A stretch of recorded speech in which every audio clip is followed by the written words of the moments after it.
हमेशा कहता था कि बाड़मेर जिले की मोटियां कोई कुंवर तो उतारो मोटी कलेक्टर बने।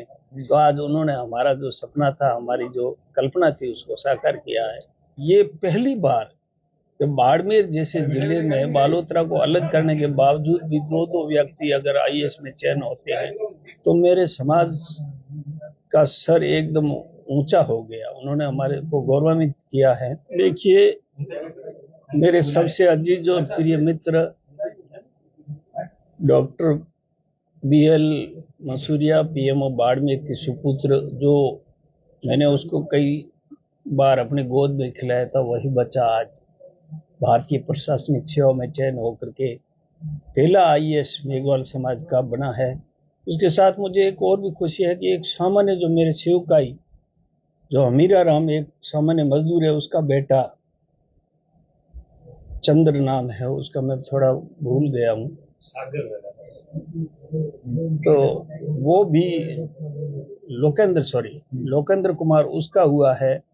तो ये पहली बार कि बाड़मेर जैसे जिले में बालोतरा को अलग करने के बावजूद भी दो दो व्यक्ति अगर आईएएस में चयन होते हैं तो मेरे समाज का सर एकदम ऊंचा हो गया। उन्होंने हमारे को गौरवान्वित किया है और मैं इनके उज्जवल भविष्य की कामना करता हूं और आगे भी इनसे प्रेरणा लेकर के कई जो बच्चे हैं अनुसूचित जाति वर्ग के, जनजाति वर्ग के, जो इस कंपटीशन में भाग ले रहे हैं, तो बाबा साहेब का जो कथन था वो आज साकार होने जा रहा है और ऐसे होनहार बच्चों की वजह से। और मुझे बेहद खुशी है जिसको मैं शब्दों के बारे में बयान नहीं कर सकता हूं, लेकिन हमारे समाज का सर ऊंचा कर दिया। मैं हमेशा कहता था कि बाड़मेर जिले की मोटियां कोई कुंवर तो उतारो मोटी कलेक्टर बने।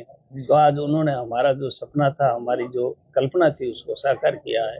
बहुत बहुत मसूरिया परिवार को, पूरे मेरे अनुसूचित जाति, जनजाति और बाड़मेर जिले के तमाम लोगों को इस बात की मैं बधाई देना चाहता हूँ। इस बात का दुख है कि सब 77 साल लग गए इस दिन को।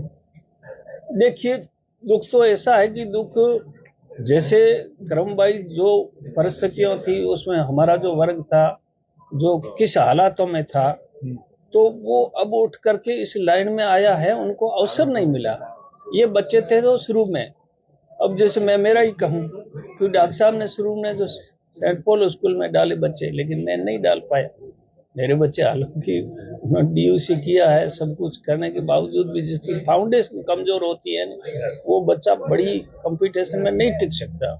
और ये जब आरक्षण की प्रावधान किया गया था, इस बारे में जब साहू जी महाराज ने कहा था आरक्षण क्यों, तो तब बाबा साहेब ने